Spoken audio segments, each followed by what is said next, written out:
everybody, and welcome to the Sports on I-40 podcast. It is a special broadcast that we have in the middle of summer. As you can tell, nothing much is going on. A lot of summer basketball as well as football is getting ready to start up here in the Northeast. However, it doesn't deter us from exploring other avenues of sports news. In this case, we're going to have a special presentation about the Dodgers and I think just baseball in general, as well as any other topics that might come up that is sports related. And who knows, maybe we'll talk about UFOs or aliens or something. But anyways, here to talk to us this evening about the Dodgers is the biggest Dodgers fan that I know, and probably because I don't really know a whole lot, but is my cousin Terrilena. Go ahead, introduce yourself. Hi, everybody. This is Terrilena. Huge Dodger fan for as long as I can remember. Grew up in LA, so it was kind of given. Okay. Um, I'm 20, kinda Dodgers fan, but not really. So, I also grew up in LA, so yeah. Okay. Well, tell us, Terrilena, because I don't really know much about baseball. I don't really follow it. I haven't followed baseball since I want to say, even when the Diamondbacks made the World Series a couple years ago, I didn't even know I didn't even know they were doing well until they made the playoffs. And then I kind of followed along the playoffs. And then before that, I want to say the last time I followed the Diamondbacks was when they made the National League finals against the Rockies back in, I think that was like 2008 or something, when Eric Burns played for them. It was some time back then. It was quite a while ago. Because I think at that point the Rockies beat them. Yeah, they did. And they went to the Rockies went to the World Series, and I believe they may have gotten swept. I can't remember. But that was a disappointing World Series. I remember that one. And then before that, I think I used to follow them more during the regular season a little bit. And then obviously the 2001 World that season. But anyways, the gist of it is I don't really follow professional baseball that much. So, can you give us sort of the casual viewer, casual listener, just a basic rundown of what is going on in the National League? Well, it's a pretty um, interesting division as usual. You have the Dodgers right now, that's in first place. I believe the Padres lost today, which is a good thing. I think the Giants they're playing right now, and right now they're losing, but they just started the game and they're playing the Mets. So, I do hear that a lot about baseball. A lot of people don't follow it. I started following it more and more, maybe in the early 2000s. I started to follow more and started to pay more attention to the game. I don't know what it is. I enjoy it. I enjoy baseball. I enjoy watching it. Last year was a big year for the Dodgers because we won the World Series. I watched all the conference games, the NLDS, the NLCS, and the World Series. A big highlight this season is Clayton Kershaw got his 3,000th strikeout, which was so cool to watch. Sucked I wasn't at the game, but kind of got a little teary-eyed when he did so. But yeah, it's gonna be an interesting season. It's gonna run through till the very end between the three, between the Giants, the Padres, and the Dodgers. Okay. So, do you follow baseball as much as your mom does? Um, Not really. I used to when I was in California, but not anymore. Mm-hmm. So, I was in California when Kershaw had his 3,000 strikeout, and then I was with my grandma and grandpa. Uh-huh. Wow. So, I've always wondered why not? How come you guys don't follow Anaheim? Was it Anaheim Angels? Oh, the Los Angeles They're in Angels Los of Angeles now. Anaheim. Oh, okay. They changed the name. I think it was, I don't know how many years ago, but they are officially the Los Angeles Angels of Anaheim. Uh-huh. Don't know why, but that's officially their name. So I've never really left Arizona. I think the last time I went to California was when I went to your house, like in the 8th grade or whatever, however old I was. Um, and so where is Dodger Stadium? It's in downtown LA. It overlooks downtown LA. It's called, I don't know if they still call it, but it's Cesar Chavez Ravine or the Chavez Ravine. Mm-hmm. Is technically what it's called, I believe. So, but my kid's dad follows it. He knows a lot of the history behind the Dodgers by itself. My stepdad's family, same thing. Mm-hmm. Diehard Dodger fans. I think I like the Dodgers when they were in Brooklyn, but just kidding. um, so where's I guess the Anaheim Angels? Where are they at? Where's their stadium at? It's in Anaheim. I've actually that's the one park I have not been to. I have not been to Angel Stadium to watch a game. Think Okay, I think it's just the traffic to get down there. because Disneyland's in Anaheim, right? Yes. Okay. Yeah, I think I need to get out more because, like I said, I've never really been to Los Angeles. Um, but that's neither here nor there, I guess. Yeah, I guess for the Dodgers, um, they're number one in the National League. Yes. Okay, so who was close second? San Diego. They're 6 games behind the Dodgers. The Padres. How many games are left? Approximately They just finished All-Star Week last week, I believe. So they're like about halfway through the season. halfway through. So that's about 80. Played 80 games. I think so. Uh, one of the problems with baseball I've always felt is that it's just a lot of games. Is it 160 games? 162? 162. Somewhere around there. Uh, I think I've always figured that maybe the reason why football is so popular is just the fact that it's only 16 games for one team. But for baseball, it just seems so the amount of games that are played, it's just kind of hard to keep track or consistently watch, I guess. Yeah, so I don't watch every game. I do try to follow for the most part in terms of just keeping an eye on the scores. I have the MLB app on my phone, so I check it to make sure. I even downloaded the Dodger schedule in my phone, so I get alerts on when the games are going on.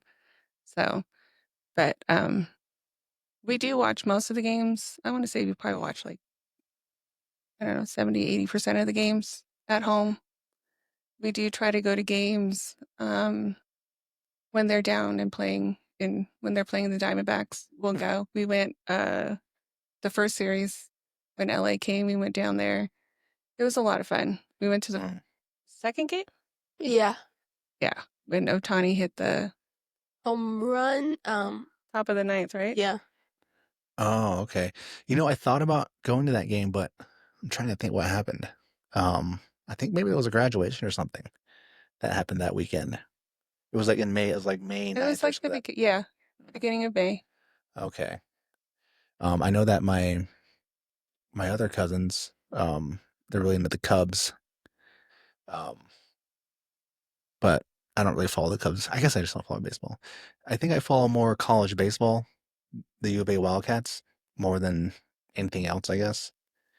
But even this year, it was kind of hard to follow because it's just hard. I guess the way the TV is scheduled and all the different subscriptions and stuff, it's just difficult to follow your team, I guess, these days.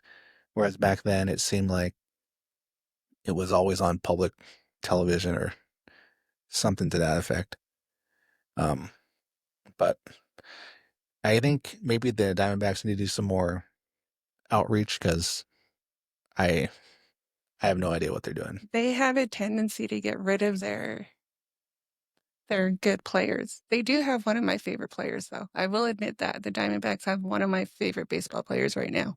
Keto Martell. No, I think that's the only one I remember. Corbin Carroll. Oh, Corbin Carroll. Yeah, I'll outright say that he's my favorite He's one of my favorite players right now. Where did he come from? I don't really know. I think it started last season where I'm like, this dude's pretty good. You know, it seems like for baseball, the way their organizations are set up, um, you don't really, unless you're really into it and you really follow baseball, when I don't really know anybody who gets drafted, or maybe they'll say that someone got drafted, like number one or whatever, but then they go to like double A or triple A and they're there for who knows how long. And it's just, and then someday they get called to the majors and it's sort of like, oh, where did this person come from? Um, Unlike football, I guess, when you get drafted, you're most likely going to play, or I guess you're going to get cut too, but it just seems more easy to follow these players from because there is no minor league, I guess, for football. Yeah, that's true. So I know within the minor league system, I do my best to try and follow, but yeah, that one is kind of out of my reach. Like I don't really fully follow that a whole lot. I know my kids' dad does. He's pretty much he knows the prospects and whatnot when so and so gets traded and all of that stuff. So he's usually my go-to when I have questions about who's who and where did this person come from and Oh, okay. he's all Do you do you follow baseball that much? Not really. Uh-huh. Do you follow any sports closely? I follow basketball and I follow girls basketball and sometimes the NBA, Uh-huh. but mainly the WNBA. Is it the Indiana Fevers you follow?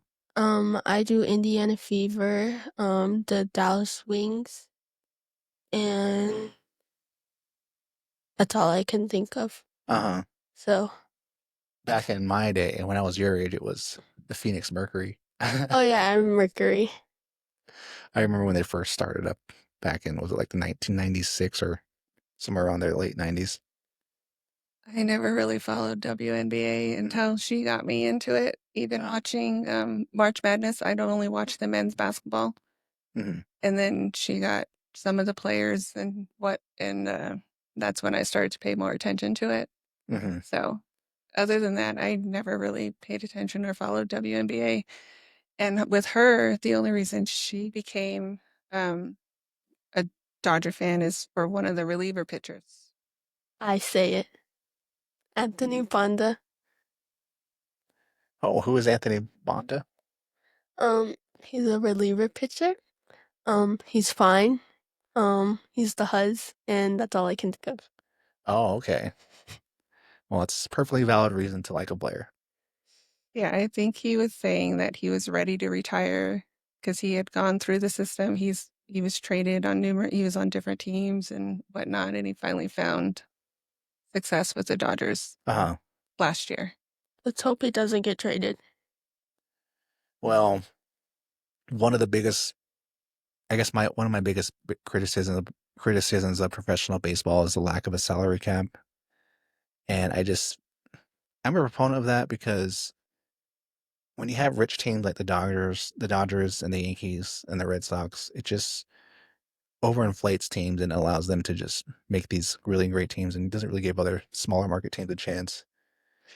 I'll agree with that one, but I think the back in Frank McCourt days, we did not have the salary that we do now with the current owners.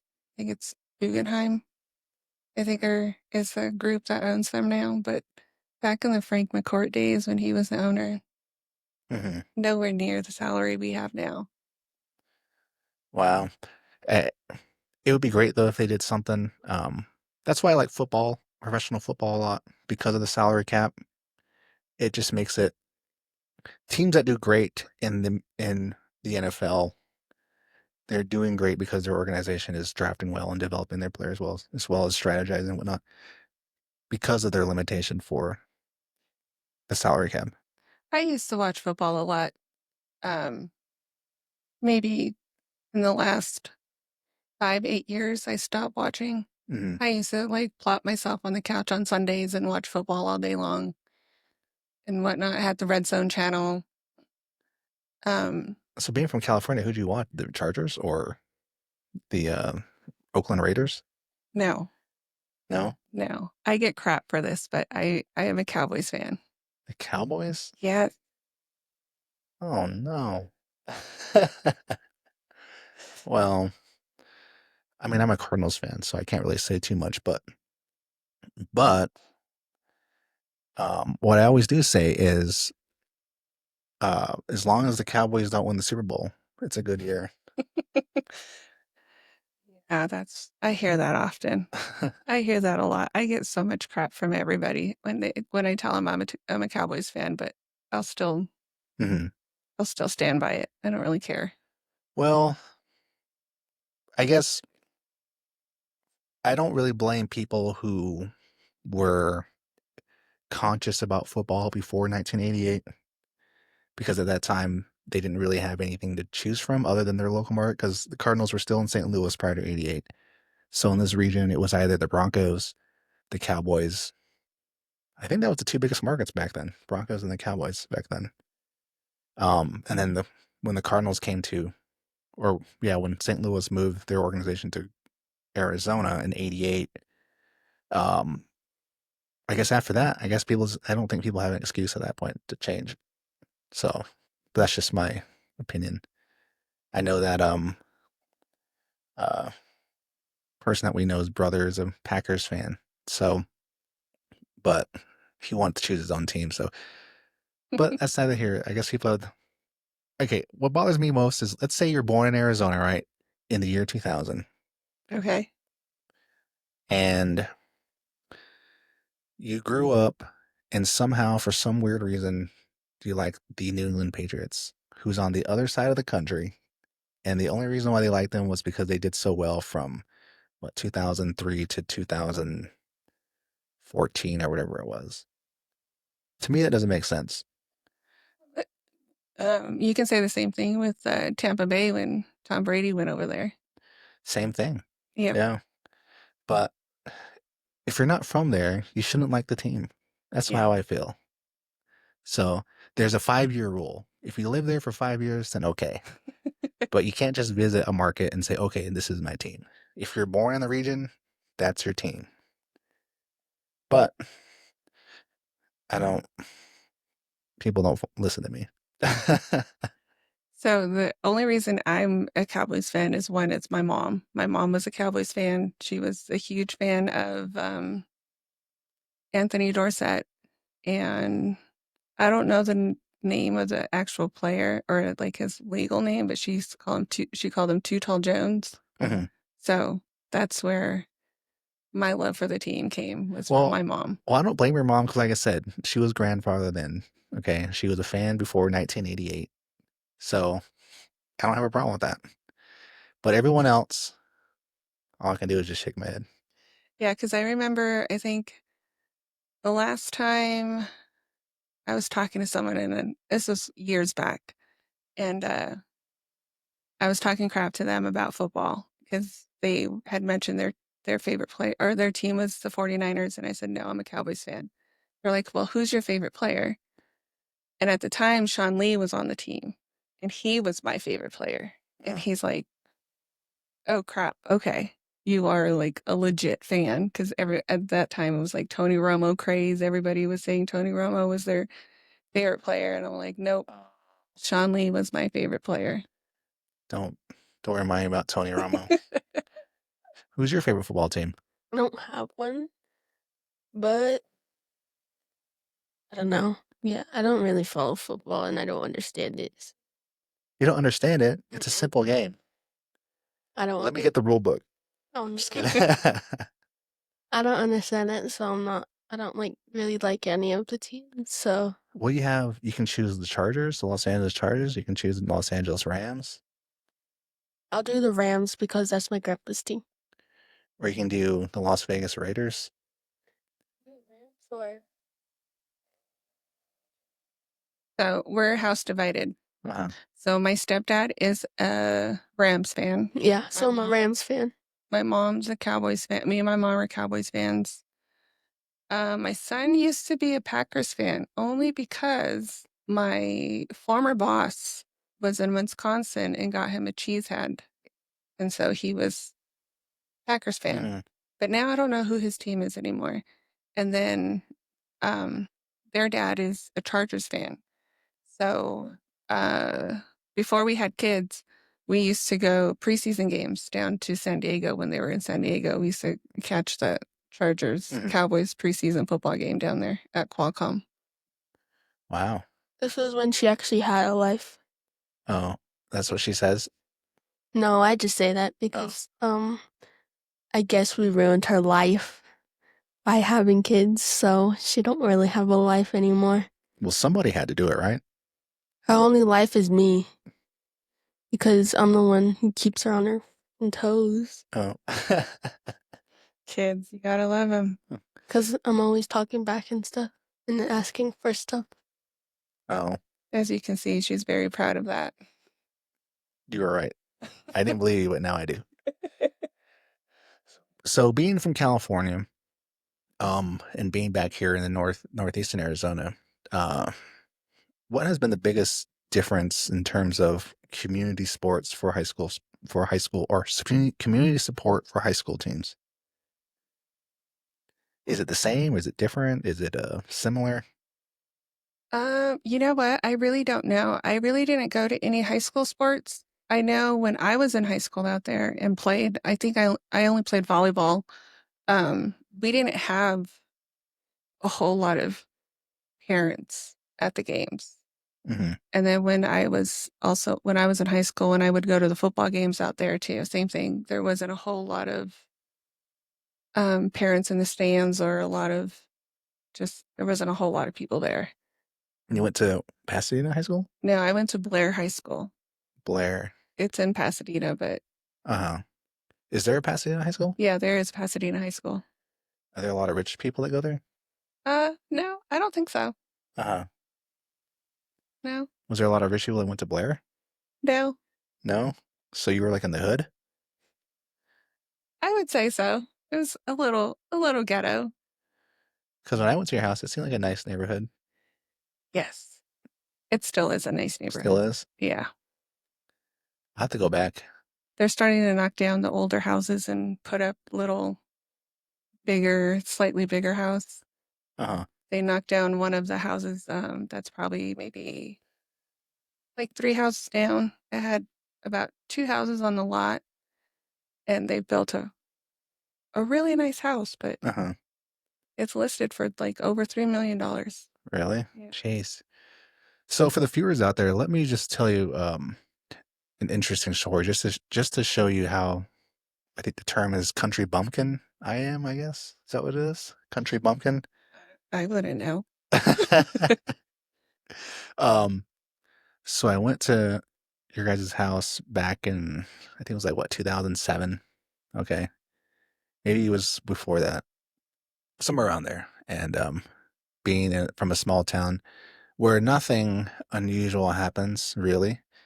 I was so captivated by like the gangster rap and stuff like that. And I was like, your mom was like, well, what do you want to, because this was, I think we had like a couple days before the actual thing started. And your mom was like, what do you want to do? And I think she was expecting me to say like Disneyland or something. And I was like, I want to go to Compton. We still laugh about that. So your mom gets us in the car and she's driving us down. I don't know what freeway it is, but we get to Compton and we get there and she's like driving around like not the neighborhood, but like the main streets. And it just looked like a regular, like just a regular place. Yeah. But then I think we went to, your stepdad's family or one of his relatives' house or something like that. In Pacoima? Somewhere in California, I'm not sure exactly where. Well, most of his family does live in Pacoima, which is San Fernando Valley. Uh-huh. That's So, far yeah. away. So I always say nothing is far in LA. Everything's relatively close. It all depends on what retard gets on the freeway and causes the traffic that just backs up all the traffic throughout the city. Uh-huh. because that's usually what it is. Oh, So, well, we went to, I want to say it was like your stepdad's relatives' house or someone's house, and one of them used to be a car repo person. oh, yes, his ex brother-in-law. Okay, it was his brother-in-law, Yeah, and he was like, I was telling him where we went, and he's all, you need to go at night. That's when stuff happens.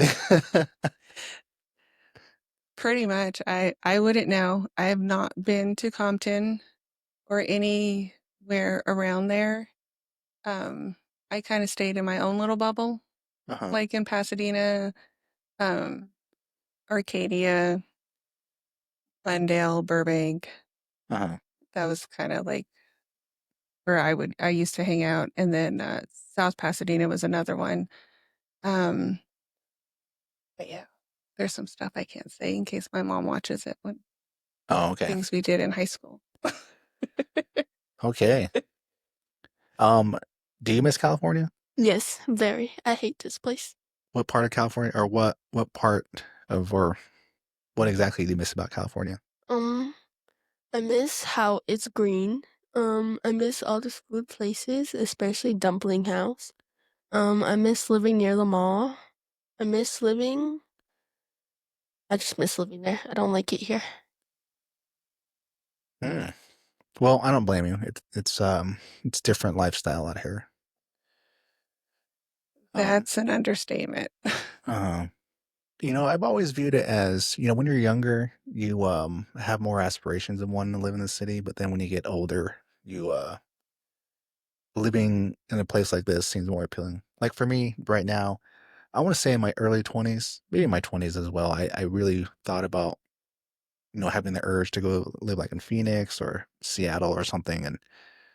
But now in my mid 30s, I I guess I just want to herd cattle and stuff like that. And it just seems getting away from all of that and being in a quiet place is just really nice now. Mm, I will say this. I am a city girl. I am a big city girl. I love it. I There's a lot of things I miss about being in LA. If I could go back, I would in a heartbeat, but it's everything out there has gotten so expensive. Hmm. So, um but the school I would say is better out here.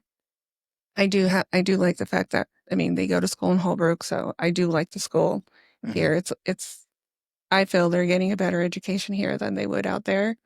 Why is that? Um, Because I figured, given that there's a lot more people, a lot more opportunities and whatnot, it, I'm not sure. I think big city life, I want to say sometimes there's some pros and cons to it. I mean, me growing up out there, um, you're more aware of your surroundings. Like you just didn't. You found ways to get around. You found ways to get from point A to point B. Um, you just didn't sit there and wait for someone to come pick you up or whatever the case may be. You found a way to get where you needed to go. And it was relatively easy because we had public transportation, we had the bus, um, and whatnot. Uh, it's just life out there was I felt was a lot easier. Hmm. So there was more things to do. Um, Nothing was too far. And everyone laughs at me because I say I'm a true Angelino at heart because we visit weather. We don't live in weather. Hmm. So when they see me in my flip flops in the middle of the summer, they're like, or in the middle of winter, they're like, what's wrong with you? Uh, Now, this is not a politics show, but I've always wanted moving to California. It sounds really nice, but um, politics wise, I think a lot has to change, especially their tax policy and some of that before I would consider being a mover rather than a visitor.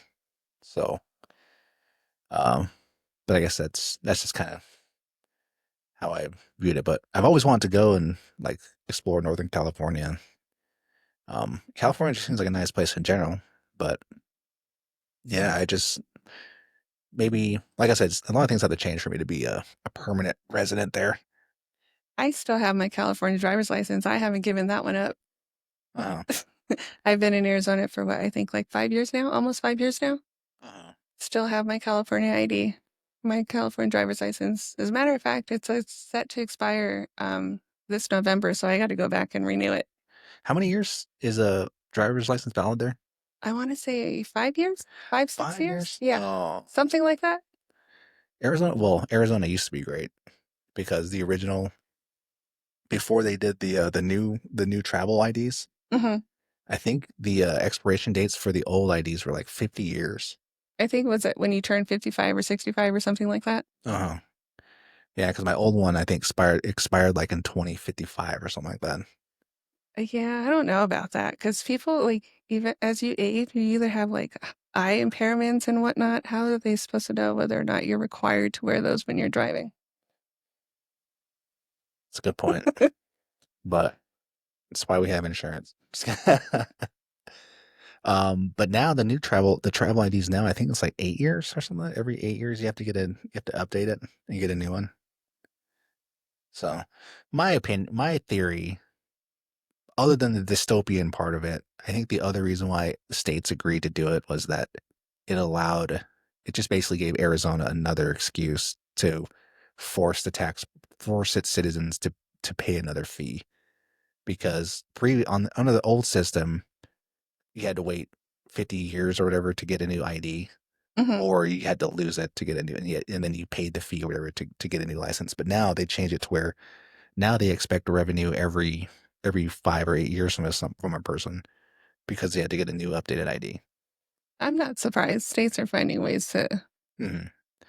to try to get some revenue on a yearly basis. Yeah, And just so raise what the they're gas tax, raise it to California's level. We need $5 a gallon gas here in this state. It's too cheap. no, I actually like it. When you drive a full size truck, I actually like it. When it's only what, 40, $50 to fill your tank. Do you know that the gas tax in Arizona has not risen since 1992, I think it was? So the Arizona Department of Transportation still has the same revenue stream because they get most of their money from the gas tax. hmm They're still living off of 1992 gas tax revenue, and they haven't changed it yet. So, That's crazy. I know, I didn't know that. I know every time when I do drive back to California, I try to fill up like right before I cross the state line. uh, Because once I hit California, over $4, $5 a gallon sometimes, ugh, it hurts. is your daughter? Do you drive? Um, kind of. Oh, Only went around the res. Uh huh. So, Do you have a driver's license yet? no, I'm only 13. Don't. This is going on the web. You don't want to admit you committed a crime. No. I'm just kidding. No, I don't think anybody's gonna come out for that. Um, so is your daughter like a bad California driver or a bad Arizona driver now? I'm both. You're both? I don't know if I'd be able to handle those California drivers the way I see her rage at them. I want to say Phoenix drivers are worse than California drivers when I'm Mm. down there. Like, I'm going like 75 on the freeway and they're like flying right by me. Uh-huh. I'm like, what the heck's your rush, dudes? I know. I think the freeway in Phoenix, I think the speed limit's 65. I don't know what the speed limit is, but like I said, I go like 75, 70, 75, Uh-huh. and they're like tailing me all up behind me and everything. I'm like, what's your rush? Like, Uh-huh. slow down. Yeah, it can get scary. Um, but I try not to go to Phoenix unless I have to. I think I'm down there every so often, I want to say probably like once a month. Mm, We just got back from Phoenix last weekend. really? Yeah. So you play basketball, right? Because I notice you're tall and you play basketball. Not anymore. Why not? Um, I felt because I'd have to play for 14U now. At first I was playing for 12U, but now I have to play for 14U, and so that's what I'm scared about, so I just stopped. Shouldn't be scared. Everyone else is scared. I know, but like I feel bad if I sell, so I stopped playing. Holbrook needs your help. They need height. They Bad. do, but there's some tall girls I know a lot of them. And my age. I don't know. I don't know many high schoolers. The only high schoolers I know are the freshmen and some sophomores and and a few juniors. Holbrook Junior High and high school. Are you freshman this year? I'm in 8th grade this year. 8th grade this year? Okay. You should play. They really need your help. Like bad. I know. Mr. Orton, the coach, he's gonna ask me to play and he's gonna get mad at me. Because he did that to me last year because I didn't get the papers. Or I got the papers, but I didn't sign it. I didn't feel like having my mom sign it and I didn't want to play. So I acted like I forgot, but I didn't. So now he's gonna bug me even more to play, so. Yeah, they really need your help. Like when for Northeastern Arizona, basketball is really important. It's like, it's like Alabamans with Alabama football, it's at that level, So, that's a great analogy right there. Yeah. The people's passion for basketball in the Northeast region of Arizona is, I think, irrational sometimes, but I think that just adds to the excitement of it. I think that's what keeps me here, honestly, is the basketball, watching, going to the high school games and all of that stuff, even the junior high games. I got to know some of her friends on the team and stuff, so I think that's what really keeps me here, is the fact that the community rallies around all the kids and the sports and stuff. Oh, the community puts their hopes and dreams in these kids. Exactly. Some of them just a little too much. These are still just kids playing. Relax, calm down. You have parents that made the playoffs in 1992 and they lost by 1 point, and that's all they think about. And they want their kid to hold up that trophy, be on my dad, that team, and I think I have my dad's old high school Holbrook Letterman jacket when he went to Holbrook. You should wear it to the games. It won't fit me. It'll probably fit her. You should wear the Letterman jacket. How skinny was he? He was pretty skinny. Maybe I'll wear it. I think my dad graduated Holbrook High in either 80 or 81. When you were born? You're my older brother, baby. Oh yeah. Oh yeah, I forgot. Yeah, because he said his class was the first class to graduate from Holbrook High School. That is now the high school. Oh, at its current location. Yeah. Okay. I want to say the 80, maybe the 85 team. I don't know, maybe the 86. I can't remember when Tony Munoz gym was made. I don't know. I don't really know the history. My dad tries to tell me every once in a while when he can remember. So. Yeah, because I do know everyone talks about playing the Mike Star gym and the graduation being in the Mike Star gym back then. But he was the first class at the new school. So the old high school was where the junior high is? Yeah. Wow. Yeah, I was aware of that, but I didn't realize it was that far back. He can dig up pictures. He has pictures somewhere of him when he would play in the junior high gym. What is the junior high gym now? I don't think they had that railing though, or I don't think it was as high as it is now. So. Well, we got to get him on and have him talk about the 1980 season. Yep. We'll call it Tragedy and Triumph. A year in review, 1980. Yeah, he talks about some of the players he used to play with and stuff like that, and all of that fun stuff. So, yeah. Well, you should play because we follow basketball, and it'd be nice to see one of our relatives out there. It's always good to go to games knowing that your relatives are playing.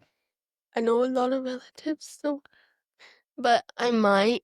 I'm still deciding. She's mad because I'm not playing, but I don't care because I have my own feelings. So, but I'm playing volleyball, so that's one sport I'm doing. Maybe basketball. I'm still deciding, but I'm probably gonna be forced to play anyways. So. Well, you'll be doing a public service. She had fun when she first started playing. I don't know what happened. I think just because she turned a year older, Uh-huh. and the girls are a little bit bigger. I think that's probably what's discouraging her from playing. Oh, I guess it's easier when you're bigger than everyone else, right? I think so. Uh-huh. So, but she's got more strength than she thinks she does. Well, at your height right now, you're basically the tallest person in the Northeast for girls basketball. Like really, for reals. I think I want to say last year the tallest person was probably maybe Karen Mann or Dijon White from. So Karen Mann played for Minot Valley and Dijon White played for Chinle, and I want to say they were only like 5'10", so my height, they're maybe a little shorter than me. 5, 6, or 7. I don't know. I haven't checked yet for over the summer, so I don't know. Hmm. Yeah, I'm still trying to push her to play basketball again. It would be nice to watch her play. Uh-huh. So, So being from California, how is school sports different from here? I mean, you said we were. I guess we started that conversation. You said you really didn't see a whole lot of parent involvement. no, I didn't, or at least when I played in high school, I didn't see a whole lot of parent involvement. Uh-huh. Everyone busy, I guess, work and whatnot. I know when I used to play volleyball, I remember my mom would make every game as much as she could. So she always made an effort to try to be there. What about because here they have like basketball tournaments like every weekend for I guess all age groups. Mhm. It seems like now it's a lot easier to get your child a lot more experience here at a. I mean, I guess it's still expensive, but how is it like over there in California? It Because you said there's no junior high sports. Is that what you said? I don't recall there being any junior high sports. You have to either like find a league to do so. So the only experience I had with that was with my son. So he did Little League baseball. Um, I found a league in Pasadena. It's Pasadena American Little League, I believe is what it was called. Um, and he played for T-ball. He made, I think, maybe 4 years, 3 or 4 years, Hmm. and the fee was ridiculous. Like even starting with T-ball, I think the registration fee was over $100 for Uh, just for just my son to play. So then that doesn't include any of the equipment that you have to buy and whatnot. And then, yeah, it was relatively expensive. So each time he leveled up into a higher division, the fee went up. The fee got more. So I think by the time we left, our fee was probably like 150 or 175. uh-huh. Oh, So I see. Before the podcast, we were talking about high school football, and you asked me some questions about um I guess divisions, and I had mentioned that high school football is in the state of Arizona is the only division or the only sport in which they first divide schools by population, and then they divide those populated schools into smaller groups based on their record. So if you come from a school that's just traditionally bad for the first several years, then they'll move you down to the next lower division. So I think Holbrook was in 3A football for a long time, mhm. and then when they changed the rules I'm not sure if that was the only incident that occurred. There was a student that passed away um, from a football game up here in the Northeast. I think that was like 10 years ago. But they put an emphasis on player safety. So after that, Holbrook got moved from 3A to 2A. So now they play 2A. They've been playing 2A football for, I don't know, 5 years or something like that. Whereas Snowflake, I believe, has been dominant. They dominated the 3A, so they moved Snowflake up into the 4A. So now they play in, I think it's the 4A Metro or no, 4A, maybe it's 4A Metro or something like that. So, I'm still learning all of the different divisions and whatnot. Like the only school I really pay attention and focus on is Holbrook and Winslow occasionally, since we do live in Winslow, Tech. uh, So I do I'm crazy and I commute my kids every day to and from Holbrook. But I'm still uh this past year is when I started to pay more attention to the sports here up here.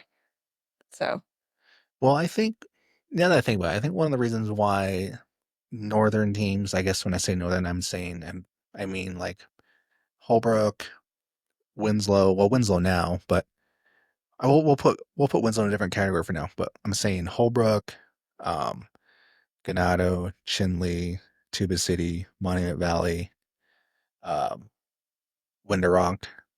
I think the reasons why they're just not so good at football is because football requires a lot of practice. mhm. And given that a lot of these students have to get on the bus and go home, and getting home is not just the other side of town, it's like, you know, So several, far away. yeah, a pretty good distance away to get home every day. So I think they just don't have the time to do that. Whereas schools like Snowflake or Show Low or Blue Ridge, most of their players live in town. Yeah. So, and also, football's a pretty violent sport. So, and I think for some reason, a lot of the northern teams, they don't really jive that well with regulated violence. If you watch Navajo cops, they jive well with unregulated violence out there causing trouble, but when it's regulated violence on a football field, they're not very aggressive when it comes to that. I, So mm, I could see that. But I do remember, so I did come to school in Holbrook for about a year back in 2000. I can't even remember. But I remember like football being the big thing then. it could be true because, well, horror boys, I guess they've just always been in a really, they've never really had a team. We're talking basketball. They've never really had a team that was good enough to win. Okay. They've always had a team that was competitive, but there was always someone in their region that was just a little bit better and derailed their season. Like what comes to mind, I think, is maybe the 2007 season, 2006 season. I think it was Payson was a team that derailed Holbrook's hopes. Um, I think of another one. I mean, the year they had Cordero Bennett. Uh, I know Tuba City beat Holbrook, I think, in the quarterfinals of the state championship. And then I think in the 90s they were just terrible because I think Greg Perkins and I, because Greg used to be the boys coach, Yeah. and he was telling me about his time as the boys coach back then, and he was just saying how terrible they were. Um, and um, I don't know about the 80s. I think they were. I think it was kind of the same in the 80s. They they were good, but they just weren't good enough. Yeah. I don't know. I'd have to ask my dad and see what he has to say about that. Tragedy and Hope, 1980 in review. Yeah. And then there was the girls. I think the girls traditionally just were always not very good. I think in the 80s, even when my aunt LA played for them, I think they were okay, but I don't think they were that great back then. I think the team back then was like Winter Rock. And I think Winter Rock has like the most state championships for girls basketball. Oh, really? Yeah. I think there was a year where they won it 5 in a row, like 1990 to 95 or 91 to 96, something like that. Interesting. If they didn't win all of them, they at least went to the state championship, I think that many times in a row. It was something ridiculous like that. But as I mentioned to you earlier too, I'm working on the preseason rankings, the Sports and I-40 preseason rankings for the basketball season coming up. And when you're building a sports model, you have to there's you want to reduce the amount of bias that you have in your model. Hmm. And one of the biases that I almost ran into was trying to give the North girls basketball teams sort of like uh, a slighter edge simply because they're in the North. Because it's something ridiculous. Like 90% of all state championships in the last 20 years had a North girls team in it. Okay. this past year was one in which what it was. It was Payson and Snowflake this past year. That was a non-North team that made it into the state championship. But and I think a majority of state championships were won by North girls teams since 1980. Oh, wow. And I want to say Winter Rock was the first North team to ever win a state championship in basketball, Winter Rock girls. And the only reason why I know that was because I went to the 2008 or 2009 state championship when it was Chinley versus Estrella Foothills. And I believe they honored the Winter Rock, the 1980, 83 or 85 Winter Rock team. And I Mhm. believe that's what they mentioned in their little introduction of the, because they were getting inducted into like the AIA Hall of Fame or something like that. That's interesting. That's good to know. Yeah. Yeah. I will admit it is useless information to know that. It's okay. It might come in handy one day. It might, I might get kidnapped and that might save my life. There you go. Yeah. Exactly. But I do have the preseason rankings. I have an initial one, and it doesn't look great for anybody in the East, except for Snowflake and Sholo. But it doesn't necessarily mean that what my model says is going to be true, but it doesn't look exciting. And but we'll just have to see. And we're gonna have a big show probably in October, because I believe practice starts. It usually starts like the week of Halloween. Okay. For everybody, boys and girls. So we're probably going to do a show sometime, maybe a week or 2 weeks prior to the start of the season, or maybe even when the season starts. I'm not sure, but I do want to do some kind of periodical, like a magazine, like an online magazine that goes through every North and East team, breaking down their preseason ranking, where they're projected to finish at the end of the season. Mm-hmm. Maybe go through past performance, like maybe have some kind of visual showing where a majority of their 3-pointers were, or the majority of the shots were. Was it 3-pointers, 2-pointers? And just trying to give reasons as to why, what this team needs to do to improve, and what they did good and what they did bad. And it'll be a fun discussion to have when that comes around. I'm just looking forward to the season starting. Um, It was just my Friday night going to the basketball game with my dad and her, mhm. and just hanging out and watching kids play basketball. uh, Yeah, so I'm looking forward to it. do you like going to the games? Mm-hmm. I like to go with my friends. We go sit in the student section, or we either get kicked out because we leave to go outside. So, Oh, okay. Back in my day, the kids that left to go outside wanted to like smoke cigarettes or something. no, because like their other friends had come and they'd go to the basketball courts and play basketball. So I just sit out there and watch them, or like, yeah. So It's so sad that I say that.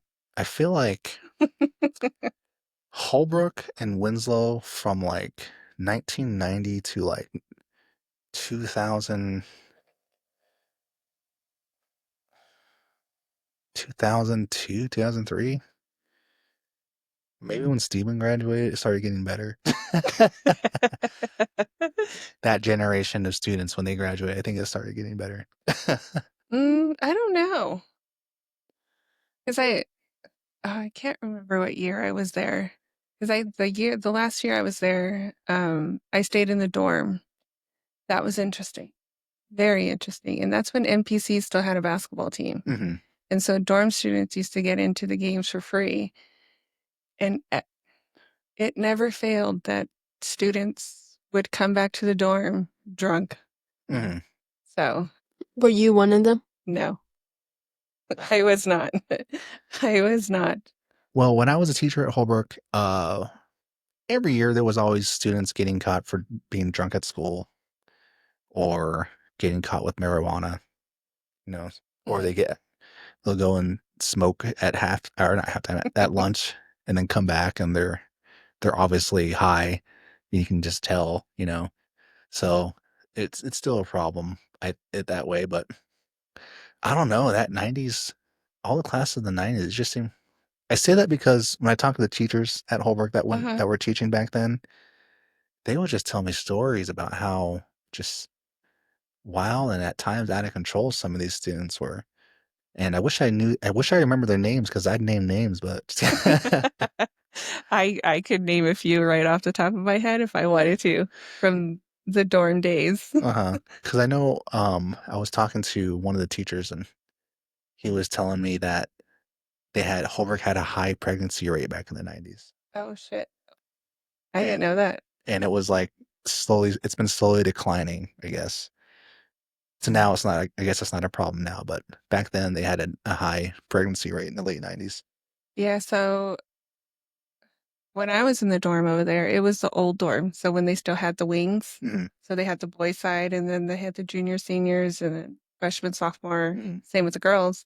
So you had to be back in the dorm, I want to say by 9 o'clock when you went to the basketball games, I want to say at the Uh-huh. latest. And there was always someone sticking a little something in the door so it wouldn't shut all the way. So all the girls would sneak their way back in.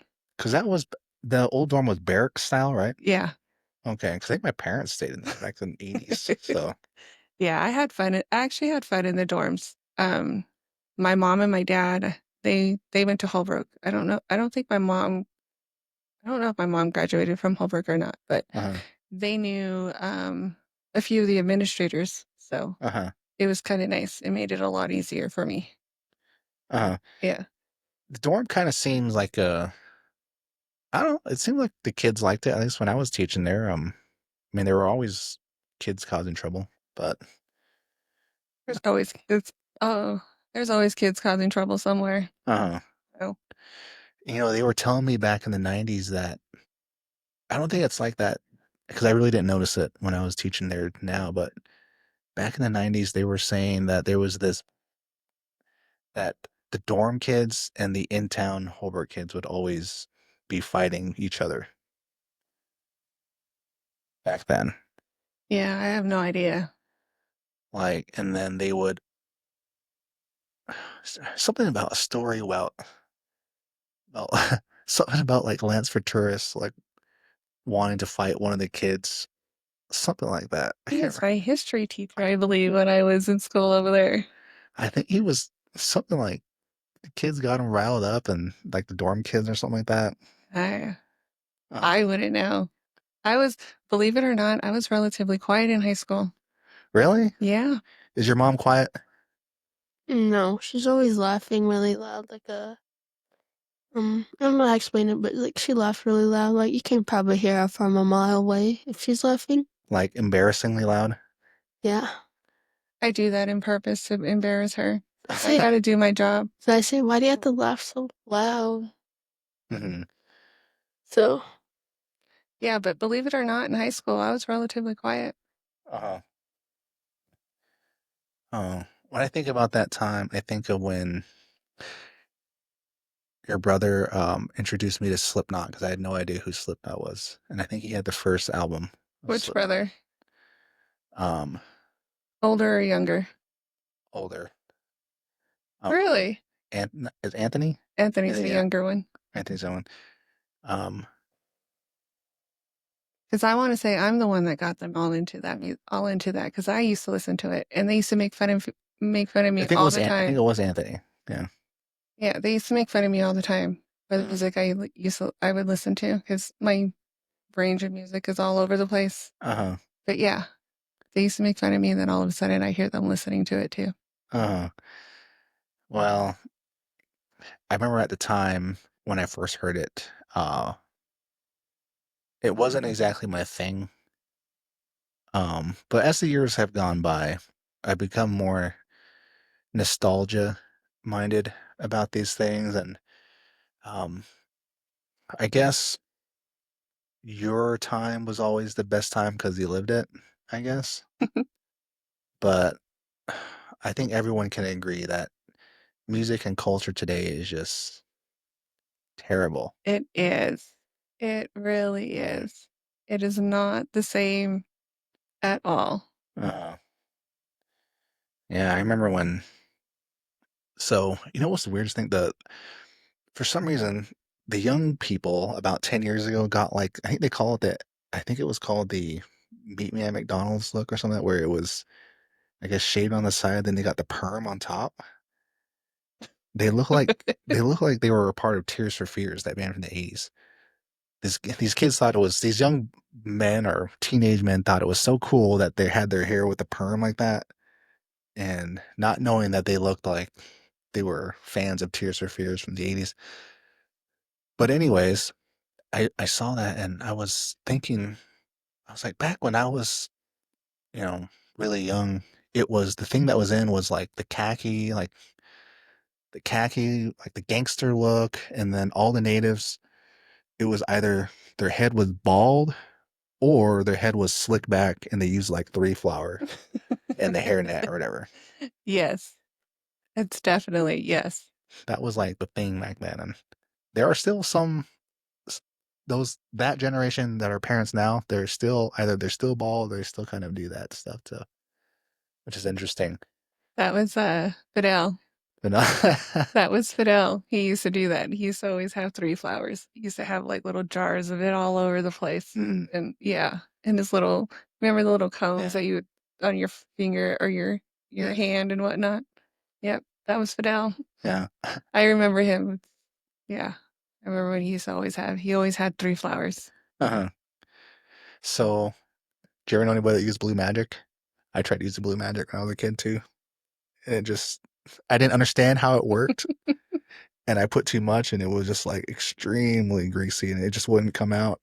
No, I don't think I know anybody that used that one. Blue magic? Oh, I think they still sell blue magic somewhere. Yeah, I don't know. Do they still sell three flowers? Yeah, I've seen it. Interesting. But I think my Uncle Reggie said to not use it because it makes your hair fall out. I think he used to use it, I think, a long time ago. I have no idea. No clue. But what do you think of the kids' style today, though? It's basically everything coming back from late 90s, early 2000s.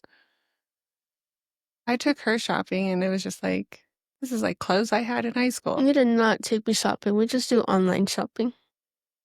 When we walked around in the mall. Oh. Oh, yeah. Late 90s, like mom jeans, like from Gap? Not like Hollister, Abercrombie, Accent. I still have nightmares about Hollister. I remember when the Flagstaff Mall got a Hollister. And like one school year, everybody up here was wearing Hollister for school. Like the first day of school, everyone Hollister shirt, Hollister pants. Oh, I refuse to go in there because remember when you go in there, it's all dark and that's the same with Abercrombie. It smelled like, I think it was Abercrombie that was like that too. Yeah, because Abercrombie is like the next level up, right? I was hoping she didn't discover those stores for another year or two. I discovered them. I think I might be wearing Hollister shirt for the first day. Or one of my PacSun shirts, so. But remember you walk into Hollister and then you would see like the guys without their shirt on at the models, like on the wall, Yeah. It was Hollister. Like the two stores that were like that were Hollister and Abercrombie. And I remember I think they tried to censor Abercrombie at some point because of the vulgarity, I guess, of some of the pictures or images they had either on their bags when you bought stuff or in their stores. Yeah, some things should just be left in the 90s and 2000s. But yeah, I remember that. And I think my dad took me shopping one year and I think he's like, let's go in there. Let's look at clothes in there. So we go in there and I'm like looking around. He's like, he just grabs some pants. Here, go try these on. I go in there and I try them on. I'm like, what the heck? Like, why is it not fitting right? And I come out and I'm showing him, like, I can't get it to stay right.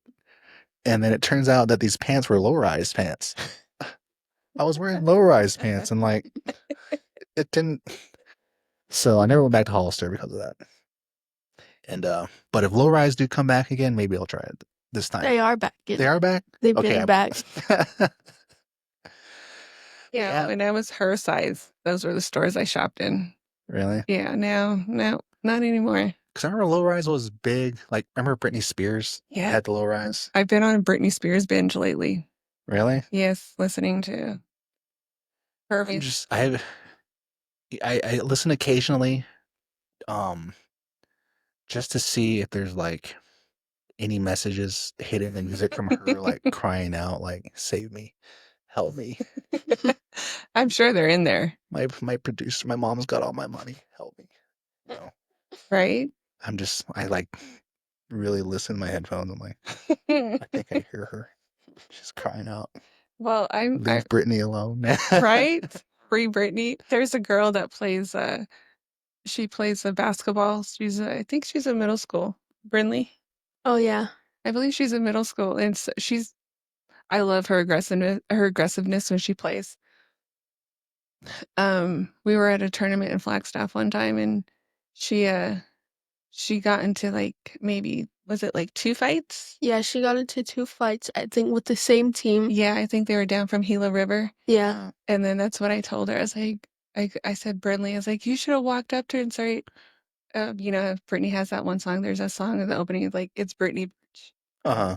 And so I told her, I said, Brinley, walk up to her and like it's Brinley.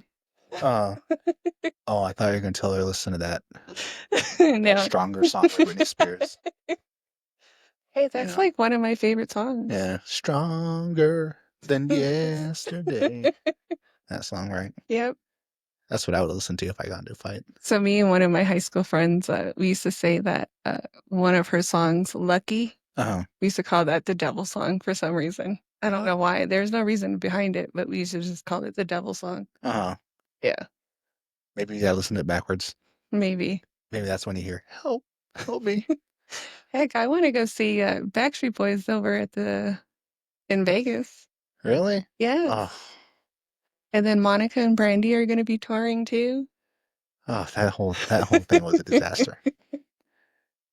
Every year I just hope that some things just go away and they just come back. Why? And it's just traumatizing.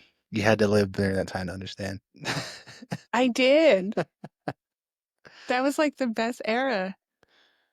You had like the best of a little bit of everything. You're giving me anxiety. Just thinking back, like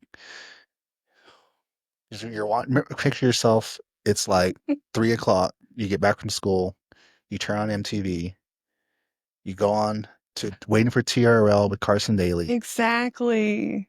And then, it's Backstreet Boys with the #9 video of the country. Here's I think what was You didn't ever try to like learn their dance moves and the Heck no, I never did. I won't even do it as a joke. Not even in sync. Not even especially not in sync. Oh, it's gonna be me. I hate that song. Never stood in front of the TV, like pausing it or like recording it so you can rewind it and try to like learn the dance steps. No, never. My dad would have got mad at me. He'd be like, "Hey, what are you doing?" I find that one hard to believe. No, hey, you did it in secret in your bedroom. What are you doing in here? You and your brother. Something weird's going on in here. Stop it. That type of thing. I'm like, it's just the Backstreet Boys, Dad. You had your brother like critiquing you, making sure you did it right. No, I'm glad we didn't have I'm glad video cameras weren't a thing. I mean, you had them, but for real. But it wasn't. You had to have tape, a videotape, and I'm glad they didn't have them back then. But I'm so glad they didn't have the cameras in that time frame. I mean, it was. But I do miss their cell phones, though. Remember, like the little tiny Nokia phones. Those were my favorite. Those were indestructible. Yeah, it was weird because it was like one moment you're carrying around change, and the next moment you don't have change because you have a cell phone. But then again, remember back then you had to actually memorize phone numbers, and people had phone books. Exactly. And I remember I used to know the house phone, and then my mom's cell phone number and her work phone. Actually, no. Take the cell phone out. I remember the house phone and her work phone. So if I needed to call her, then you'd go to the payphone and you would dial those phone numbers because you memorized it. But now today, I don't think I know my mom's phone number. I know. So I know my mom's phone number. I know their dad's phone number. I don't even know her or her brother's phone or my son's phone number. I don't even know the phone number to 911. And I'm serious, because Little rascals. remember, you're not supposed to call 911. You're supposed to call. They're always like, call the county, or not the county, the dispatcher. You got to call the dispatcher. Oh, the non-emergent line. Uh-huh. Yeah. So I know the one for Winslow only because I call it often for work. yeah, how am I supposed to call for a domestic dispute, and I don't even know what the dispatcher number is, right? You would call what, Just keep it county? 911. Keep it 911, and then when it comes up, it says press 1 if this is an emergency, press 2 if this is not an emergency. So then you press 2, and then you're talking to the dispatcher.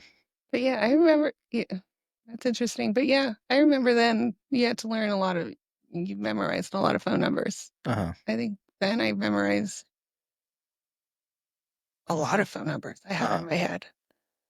And yet she still doesn't know mine. Well, you don't have to know it now, right? No, now I just hit Stinky Girl and it dials you. No, I just hit the op and it calls her. Oh. So, do you use AI for your homework? I can't say anything about that. So, my mother's right here. Oh, okay. I will not say anything, but I will say no, I don't. So the answer is yes. But anyhow, yeah, it's so much has changed, and the style is, I don't know what, and I think it's just part of getting old. The older you get, the more you realize how dumb everything is, and you just wish it could be 20 years ago every year. Pretty much. Uh-huh. I think the older I get, it's more like I don't want to go out anymore. Like going to the bars, just going out in general. Like, nope, I think I'd rather just stay home. Uh-huh.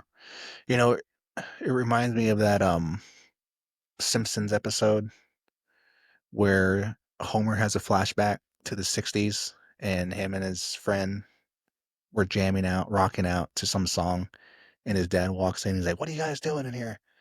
And he says, "Dad, we're rocking out. You won't understand. You're not with it." And his dad says, "I used to be with it until they changed what it is, and now I'm not. Now I don't know what it is anymore. But what it is now frightens me, and it'll happen to you someday." Right? Yeah. Yeah. So I guess the message is, someday you're going to be in your 30s or 40s, and you're going to have the same conversation we're having. That this time sucks, and why can't it be 20 years ago?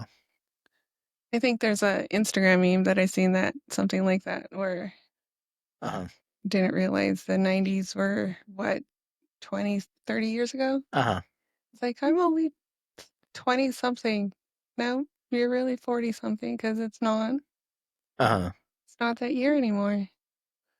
It's really sad though. It's got the way I see it, I think it's gotten pretty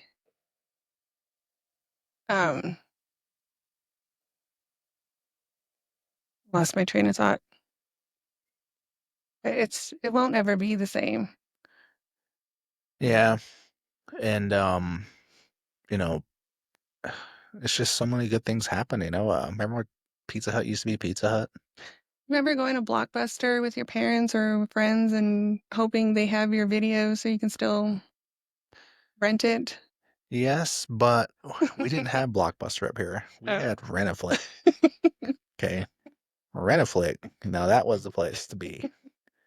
And you go in there and it smelled old, and all the tapes were old. I still remember going to Rent-A-Flick here in Holbrook, and I remember seeing the poster for that movie Navajo Blues.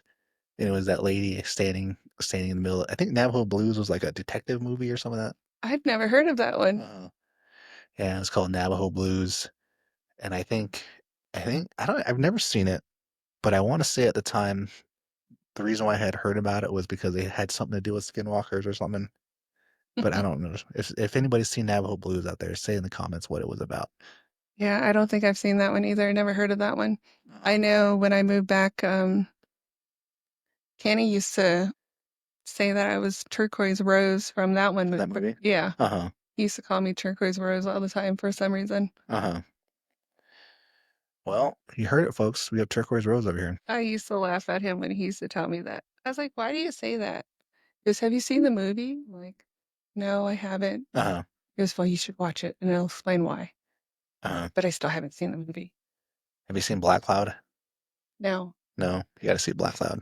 I'm not a really big movie watcher. Really? Yeah. Are you a big movie watcher?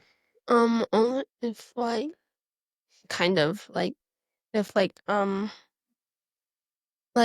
old movies I seen when I was younger and like they make another one, I'll watch it. But like no, like if it's the Avengers, like something like that, I'll watch it. But like if like they make a new Disney movie about like old like a second one of like Moana, how they came out with the Moana 2, I'll watch that. Oh, So well, you have no idea how difficult it was to watch movies back then. Okay. You go into a Blockbuster or Rent-A-Flick, and they usually had a wall of the newest movie that came out, right? And for some reason, they were always rented out. And then back then, you had the option to put your name on it. Like they'll call you when a one comes in. If they returned it early or not. Uh-huh. And then, remember you had to rewind the tape? Yep. Back? Be Kind Rewind. Yeah, Be Kind Rewind. Here's another one. So obviously I grew up in LA. So the other one was going to Warehouse Music. Uh-huh. I think I remember. Well, I mean, sure, there was a bunch that was similar to Warehouse Music, like Virgin Music. They had a Virgin Records or Towered Records. Yeah. Was it Warehouse in the mall?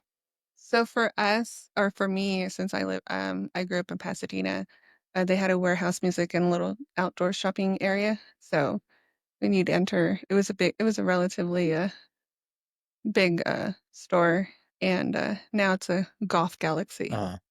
Because Flagstaff used to have, because it was back then, it was common to have a music store. And I want to say Flagstaff had a Warehouse Music or something like that. And then they had the little restricted area where you had to be over 18 to go in there, where it had all the explicit lyrics.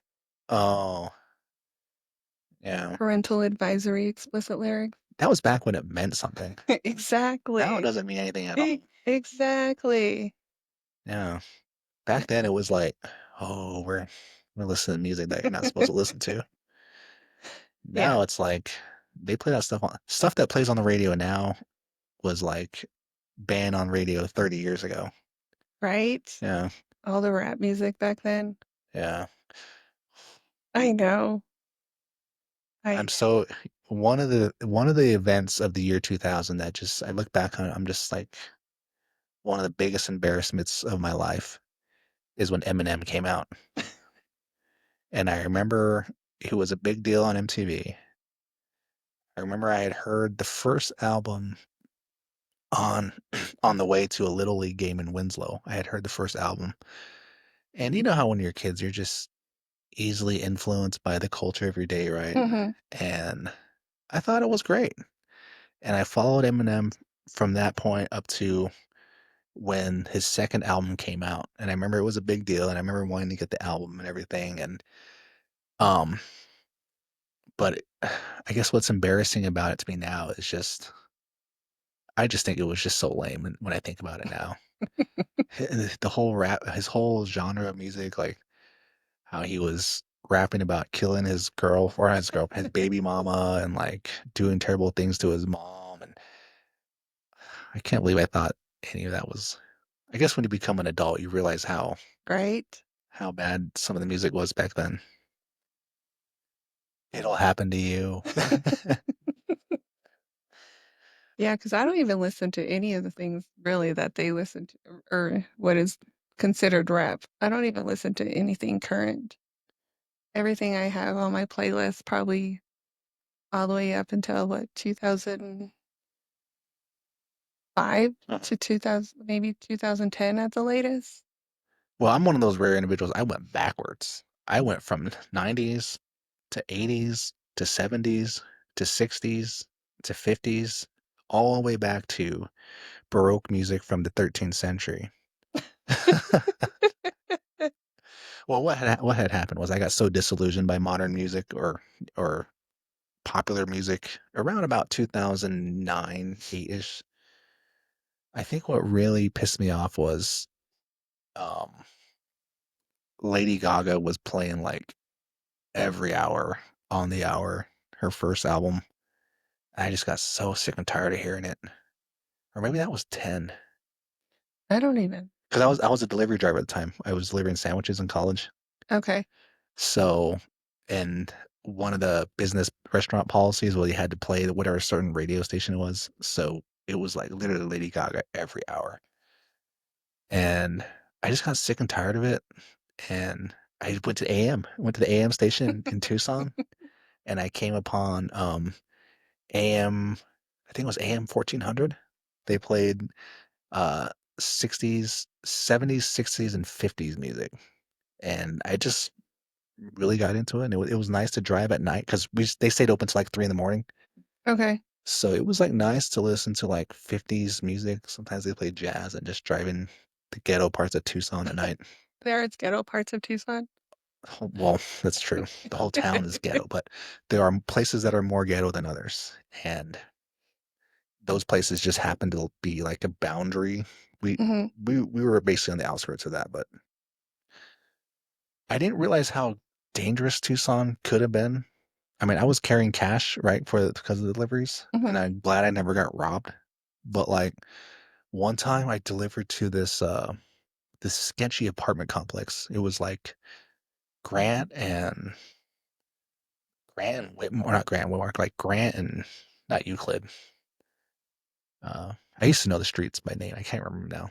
It was somewhere on Grant on the east side, but anyways, I go in there. I'm all like, I'm from Northeast Cheshire. I'm from Joseph City, so there's nothing ever happens there. So I thought the whole world was like that. So I go into this apartment complex. I go in there, go up to the thing, I knock on that guy's door, and he opens the door. And he's like, "Oh, so you came inside?" I'm like, "Yeah." He's like, "Well, if you ever deliver here again, just call me, and I'll meet you out in the parking lot." I was all, "Why?" He said, "The last person that delivered pizza here got robbed." And I was like, "Oh, okay. Well, thanks for telling me." And then I was listening to a podcast about this guy that was he did comedy. Well, he still does it now, but he was recalling about doing comedy back in the '90s, and they would go to Tucson, and he was talking about one of the worst motels he stayed at in Tucson, and he was kind of describing it like how it was creepy, and people would knock on the door, you know, and you'd open it, and they'd be looking in your room and say, "Do you have can I borrow a lighter?" And they're looking inside your room, like trying to see if the TV is not bolted down to the thing. And I was listening to him describe it, and I'm like, I think I delivered food to that hotel or motel. It's over there on Grant and not Grant, 22nd and uh Interstate Interstate 10. Is that the one that goes from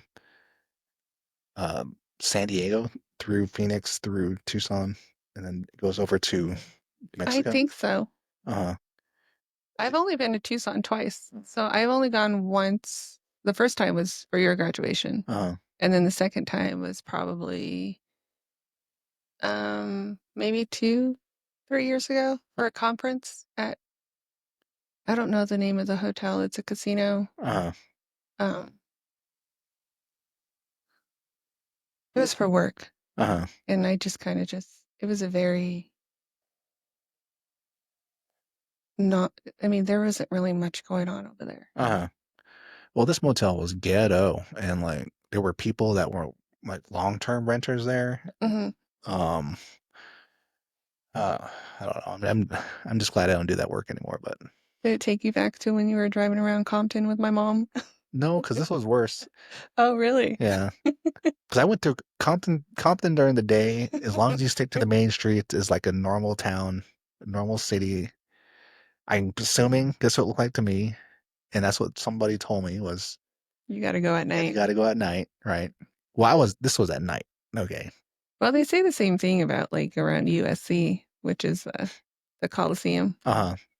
It's during the day it's fine, but at night you don't really want to be around over there. Uh-huh. So, Wow.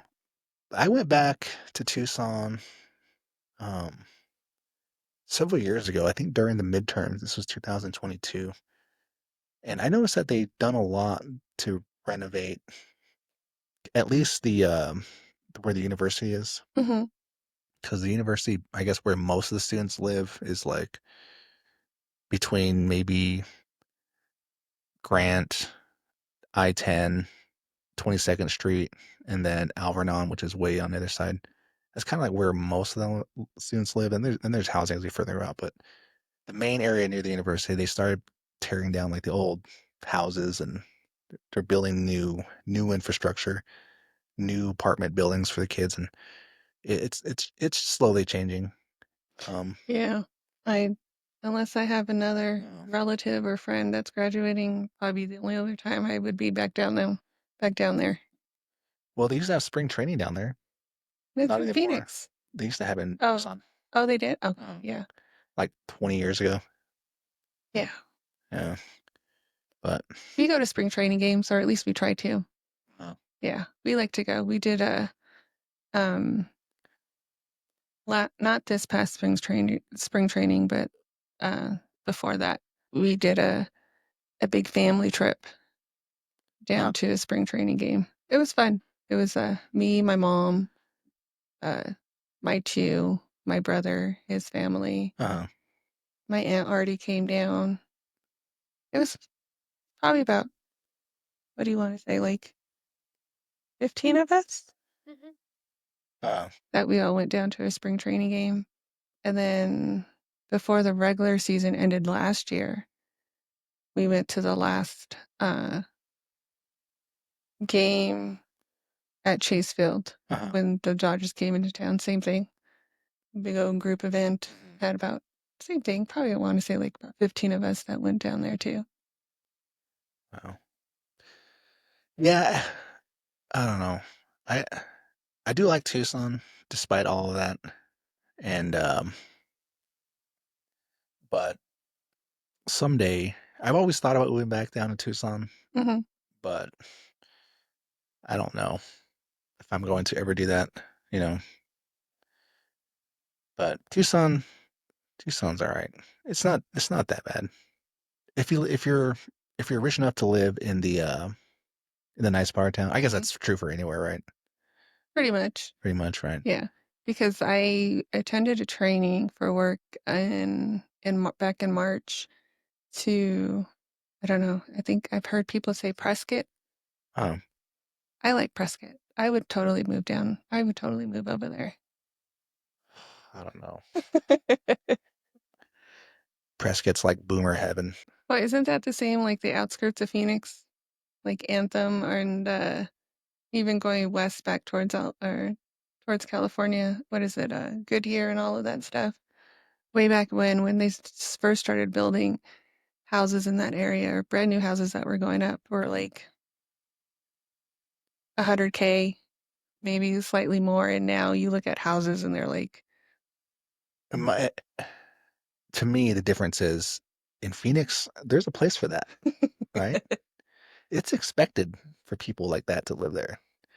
But you go to Prescott, it's such a small town. It's like these boomers show up and they're like, where can we do the most damage? How can we raise the property level to such an absurd height that we can just keep all the young people out of here? Like I was down there not too long ago and I was driving my work truck through there and all of a sudden I see this like high end, those new Corvettes. yeah, It was like a blue metallic one, like one you would see on Instagram. And I'm like, holy crap. kind of like the one your grandpa has. And he like just they drove by and they kind of stop at a turnover and it was like this old lady driving this Corvette. And I'm like, and I feel like she just stopped just to like make fun of me. Like, look at me, I'm in my $150,000 Corvette, and they just drove off. Let me see if I can find this picture because My dad, he has a blue Corvette, like you just said. And one time me and my grandma, we went, cause they live in Idaho, so we went driving one time, and like it broke down because like it would break down. I thought that was the yellow one. Oh, we had he had two, so he had a yellow one and a blue one, and that's the blue one. That That's one, the one I saw. Was that them at Prescott? It was like that, yeah. yeah, that's the one he has now. But he had like a yellow one. It broke down when we were at Target, so we had to walk to KFC. So, and then one of her neighbors came to pick us up. Uh-huh. So we were stuck at KFC and Target. So we went to KFC and they were like, Laura, we got another one. Another one of these people's cars broke down. These Corvettes. I don't know how they break down. But it was like old. It was pretty old. Was it like a classic Corvette or? No, I think it was I want to say maybe a 90s model, somewhere in the 90s. So her grandpa on her dad's side, he retired from JPL, Jet Propulsion Laboratory in Pasadena. Does he know anything about UFOs? If he does, he can come on the podcast. They live in Idaho. They don't travel. We'll drive up there. I love Idaho. That would be the other state I would consider moving to. They can make fun of my car, but if we talk about UFOs, I'm down. Why don't you have Carlin come and talk about UFOs? He believes in all that stuff. Because he didn't work for JPL. You have what's his name that graduated from Holbrook that works at JPL? Aaron Yazzie? Oh. I think I work with his dad. This is like what the houses look like in Idaho. Dang, I gotta move to Idaho. Like they're just like how you were saying they bought their house way back when it was only this much and now it's worth over X amount of money.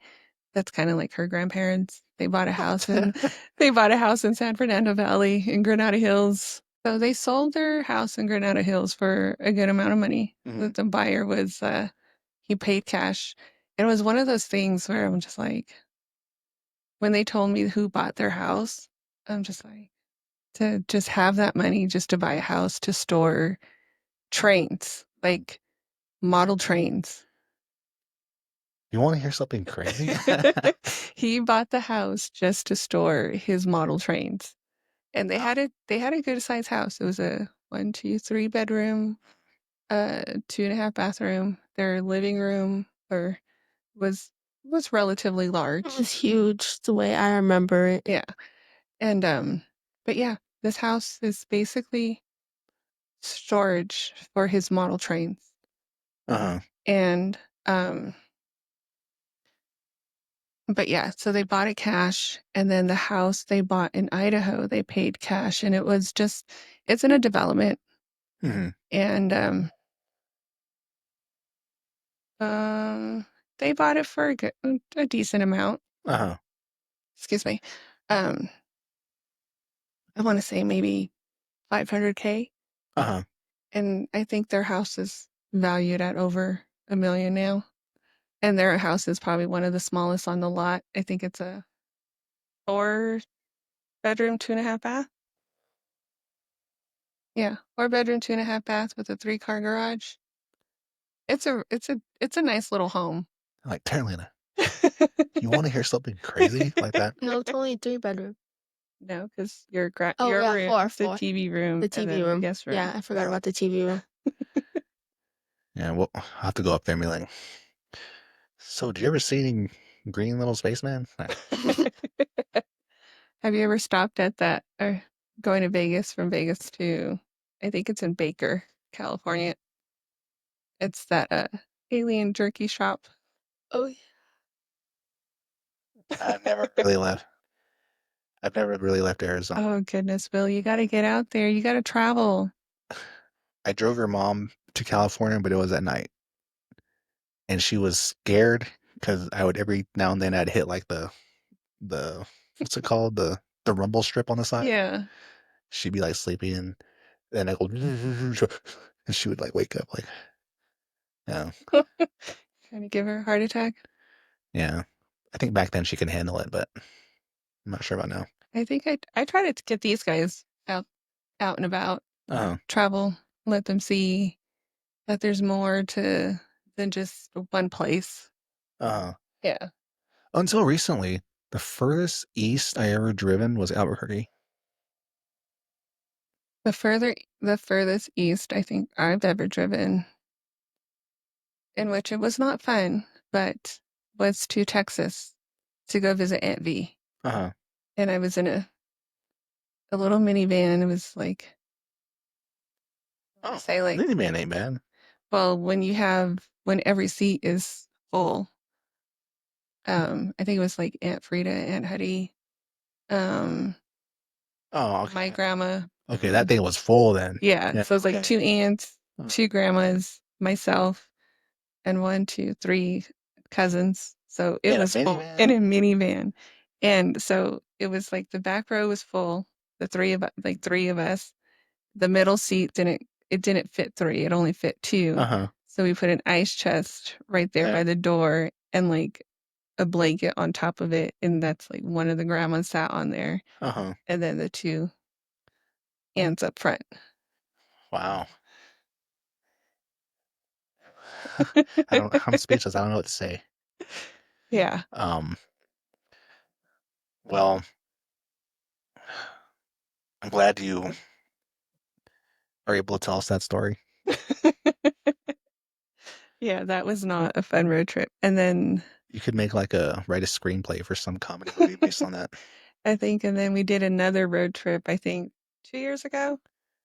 I took my two kids, my niece, my nephew, myself, my mom, my stepdad, and we drove up to San Francisco for a few days. Uh-huh. That was a fun trip. You start like this. You want to hear something crazy? I once drove to Texas in a minivan. Now hold on. It was completely full with an ice chest. And there was like three aunties in there. That was crazy. That was not a fun trip.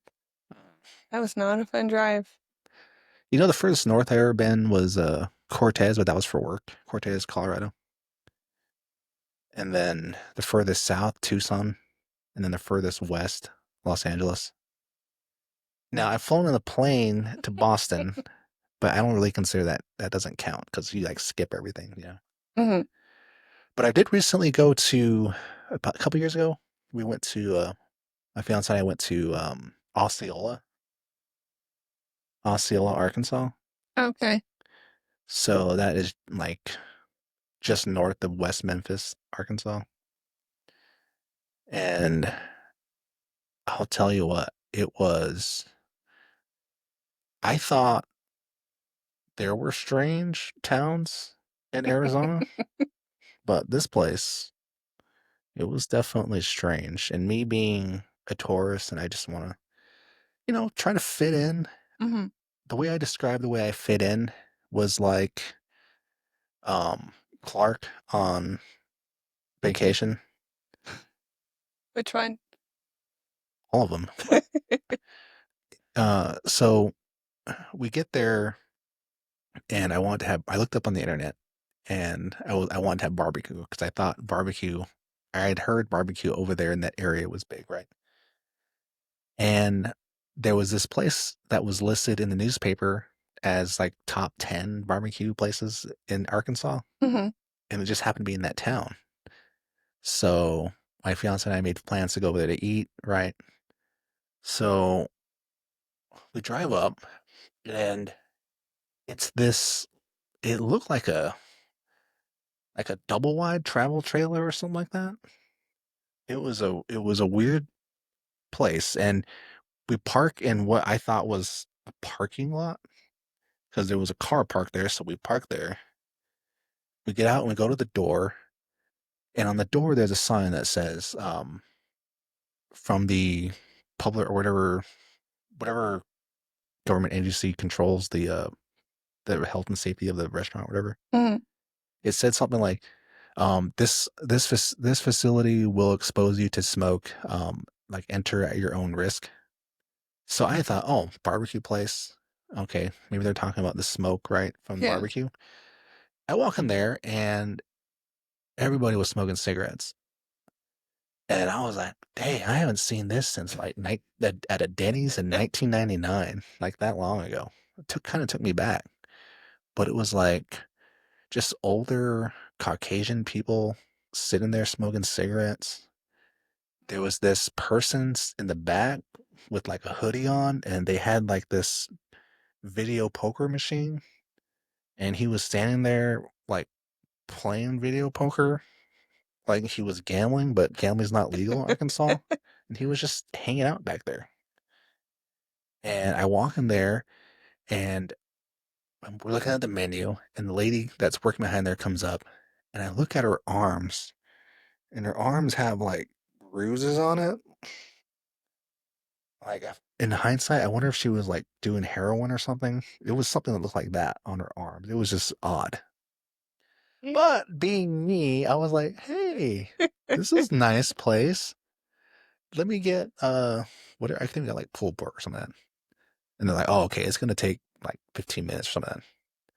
So I didn't want the people there to feel bad because I didn't want them to let them know that I thought the place was horrendous.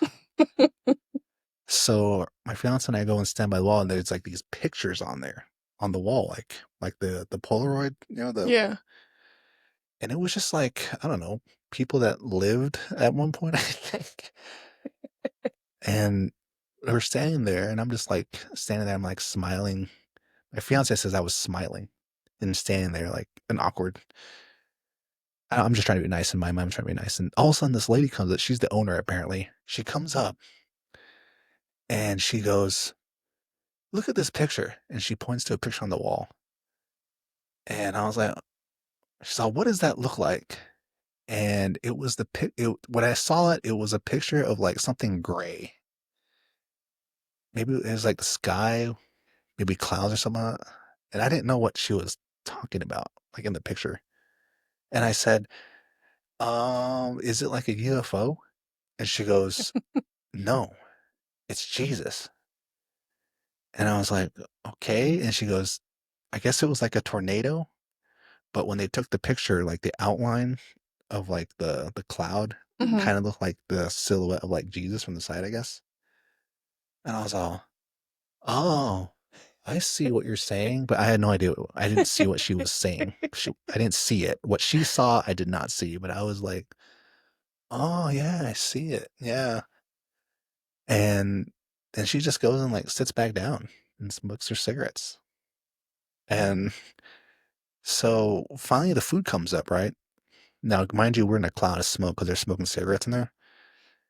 And then all of a sudden I realize that they had a to-go window outside. And we could have stood outside that whole entire time instead of staying inside with the smoke. But anyways, we get our food and we go eat it in the parking lot. And it wasn't that great, but that's my Osceola story. Did you taste the cigarette smoke in your food? That's where the flavor is, you know? That's where you get that hickory, that that that's where that's what gave that food its character, you know? Parliaments. No. Parliaments in Marlboro, I don't know. I think Kansas City is on one of my to-go places just to try the food, the barbecue. Uh-huh. Kansas City and I think Memphis and Tennessee. Do you have a place you want to go to? Um,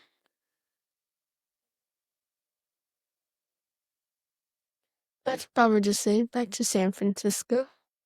Oh, I don't really. Oh wait, maybe New York. I would want to go to New York. I thought you were going to say Greasewood or something. I'm going to go Greasewood. Heard they have that new. Well, when I was a teacher, the kids were telling me that they burnt down the convenience store at Greasewood, and then I think they built a new one. I'm not too sure though. I haven't driven through Greasewood in a while. Yeah, I don't know. Like last week, a while. No. I drove through Greasewood probably 2 weeks. Last week. I drive through there like every other week. Yeah, no. I mean, it's not exciting or anything. No. I don't go back to the res as often as I thought I would. Uh-huh. I think recently, yesterday, was only because it was um, attended a funeral, so on my dad's side of the family. So I went out there for the, I don't know, what do you call it, reception gathering afterwards. Mm-hmm. So I was out in White Cone yesterday. But other than that, I don't go back to the res very often. Not since COVID. Oh, No, not since my grandma passed. I haven't really I don't make an effort really to go back. At least not yet. Mm-hmm. So. Oh, I see. Wow. Well, anyways, now that we've veered off sports for a while, let's rope ourselves back into the sports realm really quick to wrap it up.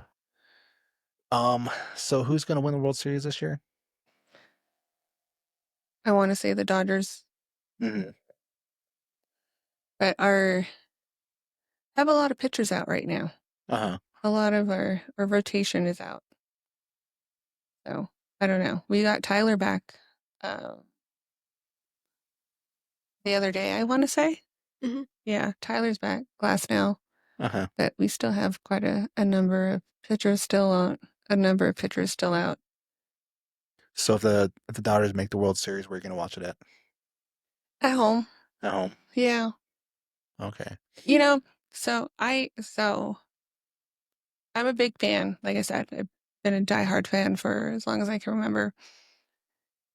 What sucks is, as of lately, I mean, got a lot of bandwagon fans over the past few years. And tickets to Dodger Stadium used to be pretty reasonable. The only times they would skyrocket is if like the Yankees were the Yankees in town, or Boston, the Cubs, even the rivalries like against the Giants and the Padres, or the Padres Padres within the past like 5 years, I want to say. I wanted to take her to a Dodger game for her birthday in September. I still want to go. And now it seems like they have a promotion every night, like a bobblehead of some sort. So the night I wanted to go, they're giving out Clayton Kershaw's 3,000th strikeout bobblehead. Uh-huh. So when I first started looking up tickets, they were about like $125 for like the pavilion in the outfield, or like the top, like the very top deck. And now I'm looking at tickets again. They're over $200. Really? Yeah. Wow. Over $200. And I'm just like, It's those scalpers. I'm like, you people suck. Mm-hmm. Like, just you people suck. But the night before the Friday night game, the tickets aren't too bad. They're still, I mean, there's still a lot, but it's not where it's like you're sitting at the top deck or out in the pavilion, or the crappy seats at over $200 a ticket. Uh-huh. So, When I think about stuff like the Diamondbacks or the Phoenix Suns, or because usually when we go to concerts like that in Phoenix, mhm. When we're down there, I just think like how nice it would be to live there, so you could just go to a concert like on a Wednesday, or go to a baseball game Yeah. on a Tuesday, whatever it is, Yeah. That's one of the things that kind of entice me still about moving to the city, but I don't know. We had a get together at my parents' house a couple weeks ago, Mm-hmm. and I went to go feed the cows. I had to do it that evening, but so I went over. I had my boots, my pants, and I was wearing this jacket, like a button-up jacket, and it's like a really really light one, Mm-hmm. and a cowboy hat. And I guess I can't picture you in a cowboy hat. and I guess my dad was sitting out there with Reggie, and I guess Reggie told my dad that he goes, the way I was dressed, it reminded him of Carlin. And I was like, what are you talking about? And he said, because he said Carlin used to wear like a Carhartt jacket like in the middle of summer. Oh, yes. He Doesn't do it anymore? No. The last time we did cattle with Carlin, he was in shorts, Uh-huh. tennis shoes, t-shirt. Yeah. He had a regular cap on. Uh-huh. Yeah. Not the same uncle anymore, because, like Uh-huh. Carlin used to get mad at us and yell at us if we were doing something wrong. Uh-huh. I'm like, Carlin, you're a big old softy now. I have to go see. I have to go see him and see what you're talking about. Yeah, not anymore. But Oh. um but yeah, for baseball, I still have high hopes for the Dodgers to go all the way in the World Series. Uh-huh. But we shall see. We shall see what happens, because I think Milwaukee's on a pretty good run right now. I think I saw somewhere that they have the best record in baseball at the moment. Detroit's actually looking pretty Milwaukee Brewers? good. Yeah, they swept us right after, I think, the All-Star break, or either right after or right before. But they swept the Dodgers. I want to say about a couple weeks ago, I asked AI if the Diamondbacks have a chance to make the playoffs, and I think it said at the time they have like a 30% chance of making the wild card. Is that still the case? I don't know. I think they just traded one of their players. I can't remember his name. He went to Seattle, I believe. And I was reading some comments on it, and a lot of people weren't very happy about that. So, but I watch all sports too, so it's not just baseball. But I pay more attention to baseball. Football's gotten too soft for me. Professional football has gotten too soft. Too soft? Yes. People are literally dying from that sport. Well, you had that one player, 2 years ago, that had like a cardiac arrest on the field. They're getting like CET and like committing suicide. Well, yeah, all those they're like hits to the head. beating up their girlfriends because their brain is messed up. Well, did you see? Okay, well, speaking of that, did you see there's this one, he was the pitcher for the Dodgers when they won the, I guess, 2020 World Series, even though everybody says that one doesn't count. He was arrested and whatnot for a DV, for beating his girlfriend, and they actually have footage on it, but supposedly MLB is going to reinstate him, and he's only been suspended or suspended from the MLB for like half a season.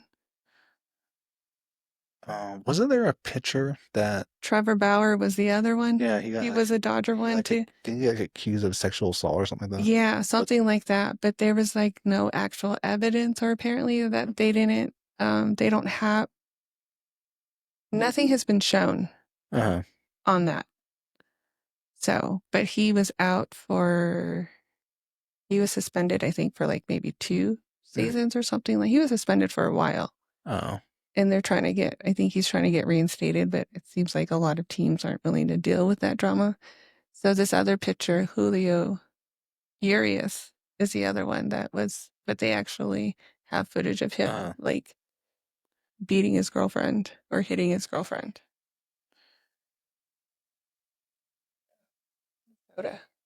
Oh, well, yeah. The only professional sport that I follow closely is football. And that's about it. And then every now and then I'll watch baseball or football, or not football, basketball. But it's just too hard to follow the other ones unless they're doing good. Maybe that makes me a bandwagoner, I guess. I'll admit it, for basketball and baseball, I guess I'm a bandwagoner. I only follow the Diamondbacks when they're doing good, which is not very often. They have their moments. They come out of left field every once in a while. Yeah. So, but yeah, I have hopes that the Dodgers will win the World Series, but we'll see what happens. Because last year, so we watched the game at home, or I watched it at home over in Winslow. And then when they announced when they were going to do the parade, I was looking at my mom. She was Winslow parade? No. Oh. The World Series parade for the Dodgers. And they announced it, and I looked at my mom like, Mom, should we go? Because she was here with me at the time. Yeah, she was helping me with something. But she was up here with me at the time, and I was looking at her. I was like, Mom, should we go? Mom, should we go? We kept going back and forth. And so finally, the morning of, or the night before the parade, we're like, let's go. Jumped in the car. Drove over there. Drove down to LA just for the parade. It was so cool. It was very short though, which was kind of disappointing because they like drove by really quickly, which sucked, as we thought like maybe they would stop and like give autographs or something. Not give autograph, but just like stop just so like people can see like the players. Point at you and say, you drove up here. Thank you. With that. Well, we took the Gold Line. So it goes from Pasadena into downtown LA. And we met people on the train. One came from Boston. One flew in from Boston, For the parade? For the parade. You'll be surprised. You'll be surprised how many people fly in from all over the world to go to the nomination parade. So I guess it doesn't surprise me. That's one that I've not been to. But yeah, we drove out there for the World Series parade and don't regret it at all. It was so cool. There were so many people there. It was ridiculous. Uh-huh. It was so much fun. Well, I hope to go to somebody's championship parade, but it's been a drought here, but someday every dog has their day. Hopefully. Hopefully, yeah. Hopefully not anytime soon though, because I want to. It needs to happen now. Okay. No, it's the Dodgers' turn. It's their time. Now. We have all our players. We have Ohtani and Betts and Freeman and The average lifespan for a male is like 75. It needs to happen now. no. Okay. Well, anyways, we've been talking for a while now. I guess we'll wrap it up. Do you have anything else to say? Do you want to do a shout out to your friends? No, thank you. Okay. She's a weirdo. You're going to play basketball? You got to play basketball. Maybe. I'll think about it. Turn that maybe into a yes, I'm going to play. Because Holbrook needs all the help they can get. I haven't played in a while. I haven't practiced in a while. Playing basketball is like riding a bike. You just go out there and it works, so you remember.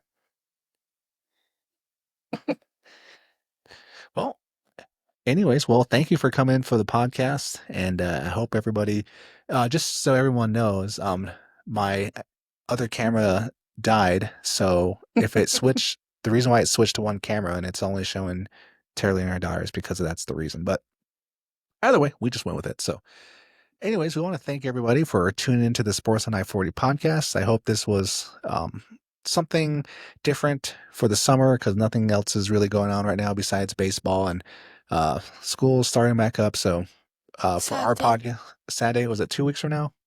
I think A week from Monday. Yeah. Monday.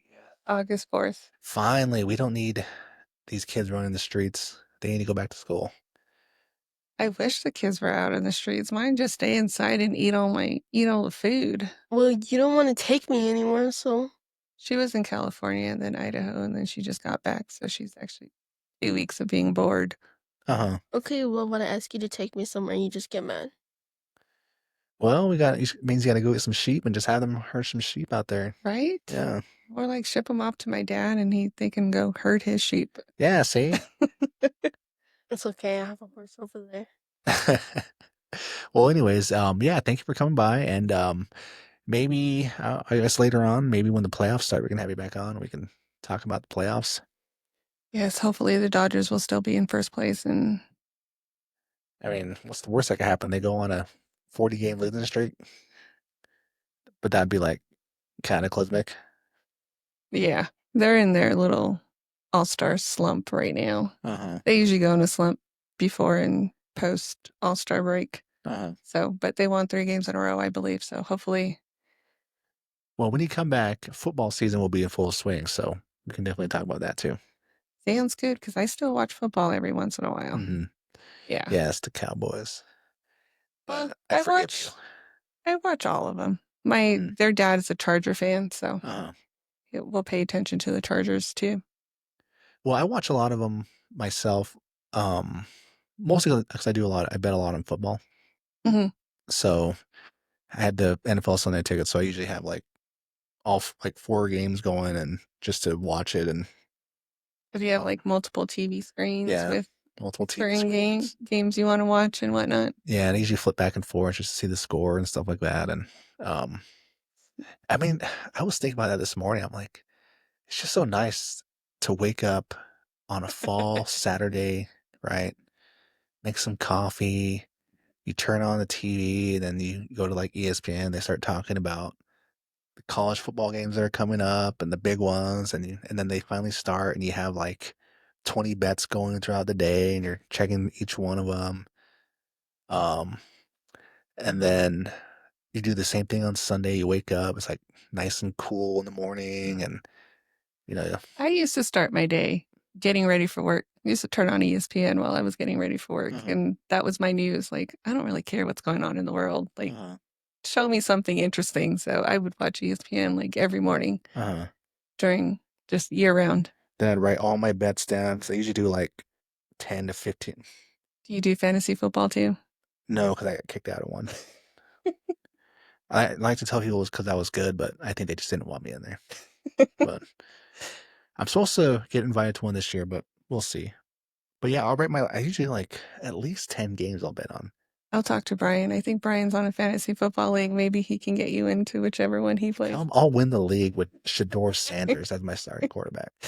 Because he forgets. He's one of those too, where he forgets to like switch out his line or switch out his people when whoever he has, like his defense or offense in their bye week. Uh-huh. Oh, I forgot to switch it out. It's their bye and whatever the case may be. And yeah. Oh. Yeah, I mostly I would like to do fantasy football, but I don't know. Start your own league. Get your own people in there. If I start a league, I'm gonna win every year because I'll be the only person in it. Because nobody wants me to join the league. I don't know why. Oh, well, whoever's out there listening, invite William into your fantasy football league. Get him in there. I'm not very good at fantasy football. I talk a lot about football, but I don't know a whole lot. So, but anyways, again, yeah, thank you, and This was fun. Thank you. Yeah, and make sure you get your basketball and get ready for the season. And when you come back, we can talk to you about the team and your progress. If it happens.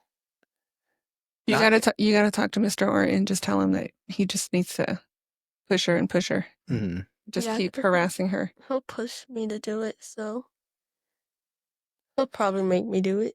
The team is desperately in need of height. You have no idea. The whole town is rallying behind this. These people are like dying for a championship in this town. Have they? What was the last one you said? 2012. Oh, okay. For the boys, but for the girls. The girls never. Oh, really?